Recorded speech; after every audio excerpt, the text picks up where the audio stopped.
Bom dia a todos. Meu nome é professor Eduardo Martins, né? Eu trabalho com literatura, né, na Universidade Federal de Rondônia, no campus de Porto Velho, no departamento de letras, mas já trabalhei no interior como um todo, especialmente no campus de Vilhena, onde fui diretor e fui professor da disciplina da área de literatura. E nós estamos aqui para começarmos uma conversa sobre mais uma disciplina, que é a disciplina de teoria literária. O que é que ela representa, né? Bom, os alunos, quando ouvem o nome de teoria literária, normalmente eles estranham, né? E eles estranham bastante, porque todo mundo já teve alguma convivência, né, com a língua portuguesa. Todo mundo já teve alguma convivência com a literatura portuguesa, com a literatura brasileira, né, com a redação, né, e mesmo com a linguística, né. Mas com a teoria literária, quando a gente fala esse nome, parece que a gente está falando uma coisa do outro mundo, né. Na verdade, isso tem alguma razão de ser, e por outro lado, também não há uma razão de ser. A primeira coisa que eu gostaria de recomendar a vocês é que vocês possam rever o conteúdo da disciplina Introdução aos Estudos Literários, que vocês tiveram no módulo anterior. E depois, então, vocês peguem efetivamente no conteúdo de teoria literária, né? Isso porque o que é a teoria literária?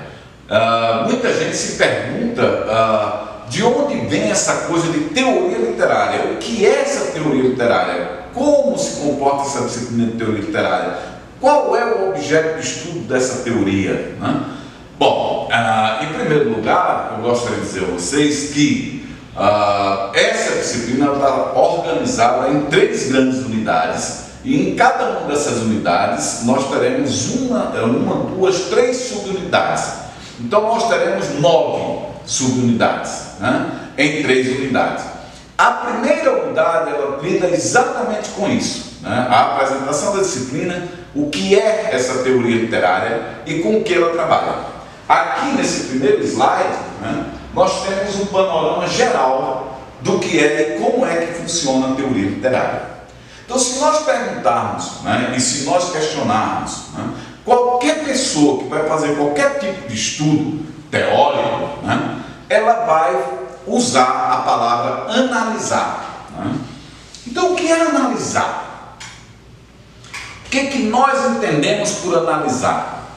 O que é que cada um de vocês entende por analisar? O que é uma análise?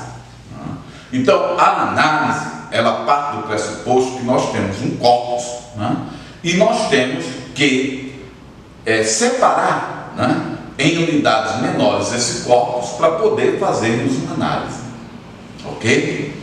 Então a análise, ela parte do princípio de que eu tenho um corpo, que é o texto, e esse texto eu decomponho em várias partes para estudar cada uma dessas partes. Quando eu estudo cada uma dessas partes, eu começo a fazer a interpretação, que também resulta de uma confusão muito grande.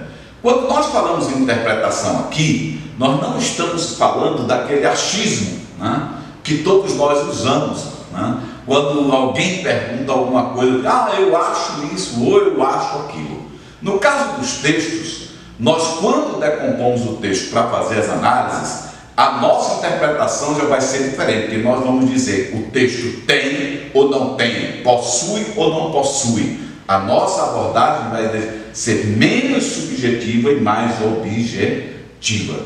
Então, aquele corpus que eu peguei, digamos, um poema, uma novela, um romance, e que eu decompus em partes menores para fazer os estudos, vai resultar numa interpretação onde, claro, eu a faço de forma subjetiva, mas eu a faço considerando alguns princípios teóricos. Bom, e essa parte teórica, né, essa parte crítica que eu vou desenvolver diante do texto, né, é a terceira subunidade. Aqui vocês têm a primeira subunidade, que é a teoria da poesia, a segunda subunidade, que é a teoria da narrativa, e a terceira subunidade, que é a crítica literária. Então, os objetos que eu tenho de estudo aqui são o poema, os textos narrativos e a crítica literária. Então, a teoria da literatura envolve tudo isso.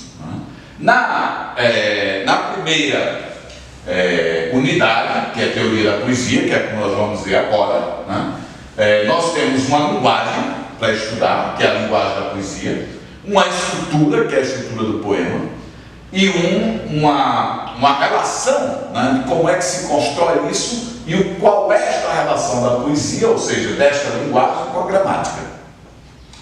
Então nós temos aqui pelo menos 3 unidades, como eu disse a vocês, e 3 subunidades em cada uma dessas unidades maiores. Todas elas confluindo para os estudos literários que são desenvolvidos pela teoria literária ou teoria da literatura. Ok? Então, esse é um, digamos assim, diagrama, síntese daquilo que nós vamos estudar aqui, e vamos ver, Bom, então a teoria da poesia, ela aborda ou ela estuda, em outras palavras, ela estuda a linguagem da poesia. Dentro daqueles 3 princípios lá, a primeira preocupação é a linguagem. O que faz uma linguagem ser ou não ser poética? Vários autores já abordaram esse assunto. E algumas das questões que esses autores colocam como intimamente relacionado com o discurso da poesia são a subjetividade, a conotação, a plurissignificação, a metalinguagem e a intertextualidade. O que quer dizer isso? Quer dizer que essa linguagem é extremamente diferente da linguagem formal que nós usamos no dia a dia.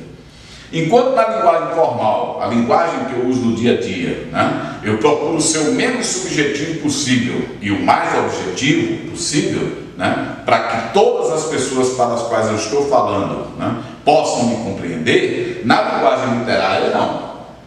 Eu sou extremamente subjetivo. Enquanto na linguagem formal eu uso a monossignificação para que todo mundo possa entender da mesma forma aquilo que eu estou falando, a linguagem literária é plurissignificativa, o que resulta em várias interpretações que nós vimos lá no começo.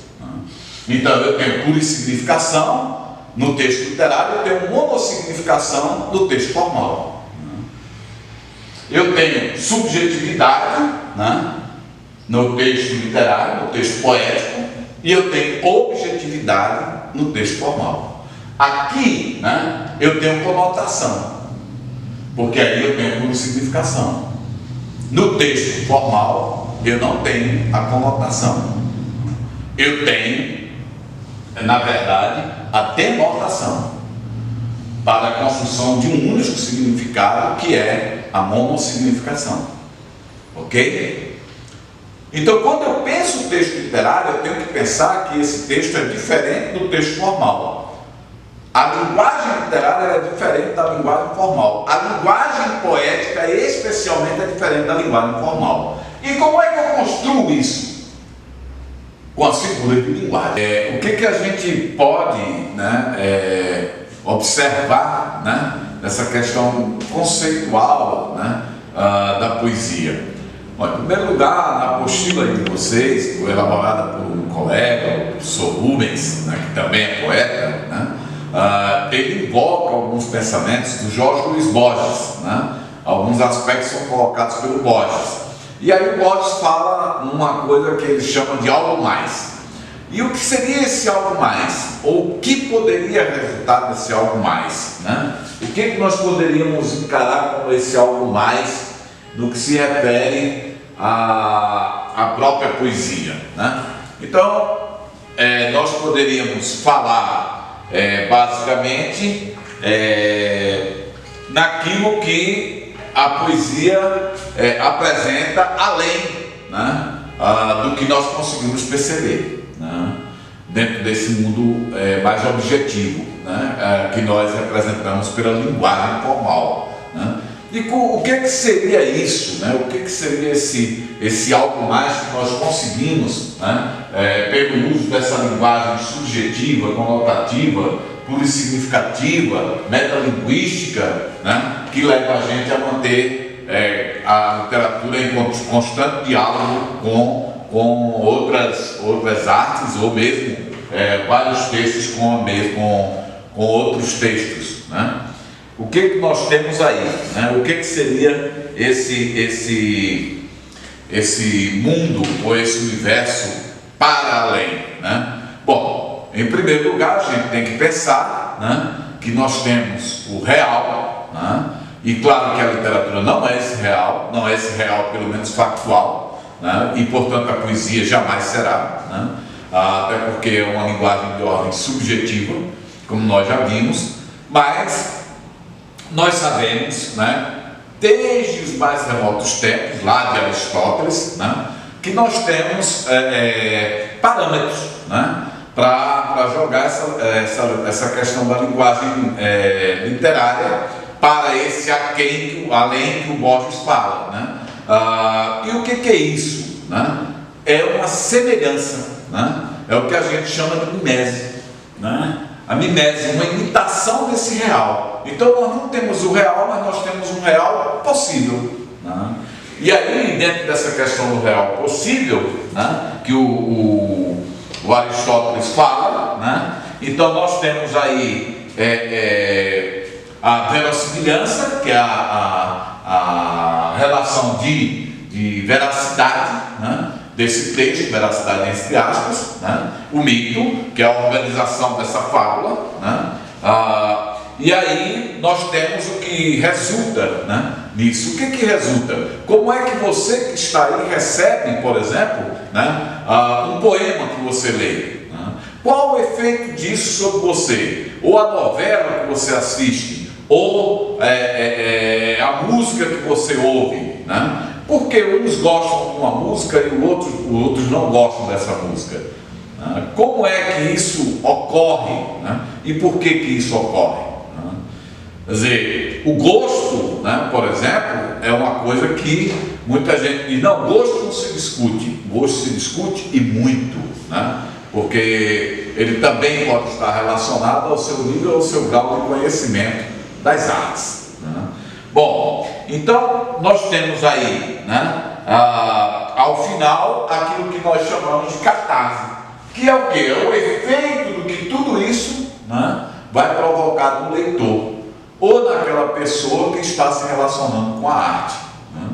Então eu tenho formas de relação dessa poesia ou dessa linguagem poética, né? Que ela vai provocar em você uma determinada reação, e ela digamos assim, verossímil a esse processo catártico que você observa no real, né? Bom, e como é que isso se dá? Essa primeira parte que nós falamos aqui, né, nós poderíamos chamar de organização interna do poema, né? Nós poderíamos chamar de estrutura interna do poema, né? E o que seria essa estrutura externa, né? O que é a estrutura externa de um texto, neste caso aqui de um poema, né? Como é que se comporta essa estrutura externa? Como é que se compõe essa estrutura externa? Então, a primeira e principal questão da estrutura externa do poema está relacionada com o verso. O que é o verso? Qual é o modelo composicional do poema? Existe, né, poema sem verso? Sim, claro que existe. Mas a unidade básica e aquela que é mais referendada, né, na linguagem poética é o verso. Ok? Então o verso, ele é a unidade mínima do poema. Ele é basicamente cada linha que você observa num poema.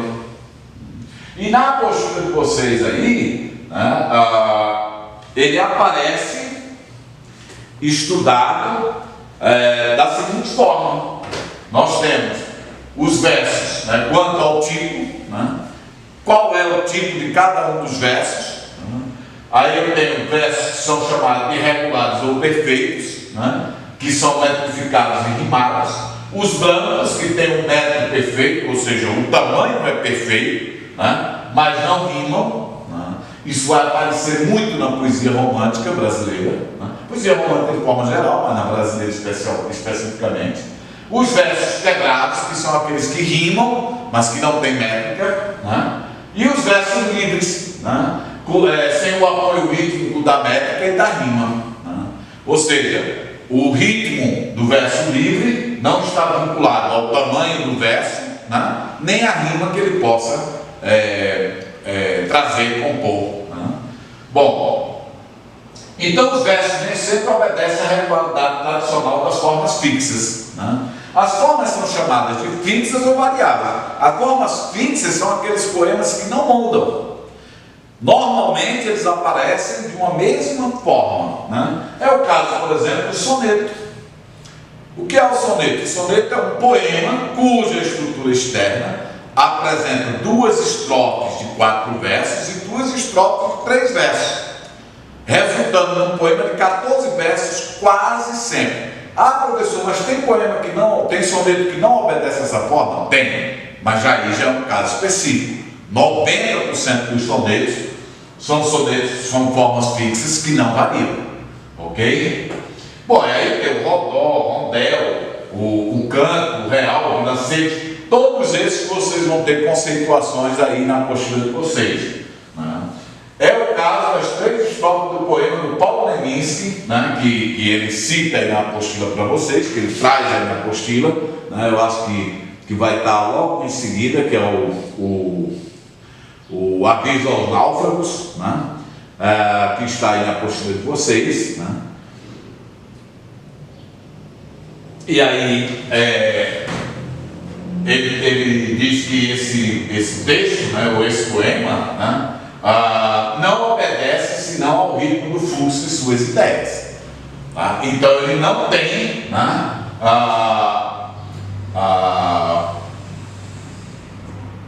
não tem a mesma forma, né, rígida, que esses poemas apresentam, né? Ok? Bom, aí ele vai estudar cada um desses tipos de versos. Então aqui, ó, você tem o que são os versos regulares, né? O que eles chamam de versos regulares estão atrelados à divisão métrica dos versos, que difere da divisão silábica da gramática. Ou seja, na gramática você tem um tipo de contagem de sílabas, né? Como a gente aprendeu a contar lá desde a 5ª série, né, ginasial, e agora nós voltamos para contar de uma outra forma, né? E essa forma não considera a sílaba como nós consideramos gramaticalmente. Aqui você tem, por exemplo, alguns tipos, né, de operações estruturais que mudam completamente o número de sílabas de um determinado verso ou de uma determinada palavra. A sinérese, que ocorre quando você elige, junta, né, a vogal na vogal seguinte dentro de uma palavra, né, como aqui, ó, piedade, né, que na verdade nós falamos piedade, né? Então piedade, né, eu juntei, ao invés de ter 1, 2, 3, 4 sílabas que eu teria, né, eu vou ter somente 1, 2, 3, ok? A mesma coisa eu vou ter aqui, ó, sinaleta, a vogal final da palavra com a inicial da palavra seguinte, entre aspas, que eu não falo entre aspas, eu falo entre aspas. Então na linguagem literária normalmente prevalece, tá certo, a forma como eu falo e não como ocorre na gramática, que é a forma como eu divido a sílaba da palavra. E o último fenômeno, que é um fenômeno muito confundido, principalmente por causa da questão gramatical, é o fenômeno da crase, né? Porque todos nós, né, quando os professores, algum professor nosso chega e diz assim, o que é crase? A primeira coisa que nós dizemos é o acento grave. Mas isso não é crase. Crase é qualquer encontro de vogais iguais, né? Então a vogal foi igual, ela leva uma sílaba apenas. Ela forma apenas uma sílaba, ok? Agora, se esse encontro de vogais for entre dois As, aí eu vou usar o acento grave. Mas, por exemplo, se eu tiver um encontro de dois Es, dois Is, dois Os, dois Us, dois As, eu vou ter crase. Ok? Eu só não vou ter crase se essas vogais forem pronunciadas separadas. E aqui está. Entre três estrelas. Está aqui, ó, um E, outro E. Isso aqui é crase. Mas não tem um acento grave. E por que não tem um acento grave? Porque a crase não ocorreu entre dois As. Se fosse dois As, eu ia colocar a crase. Ok? Obrigado.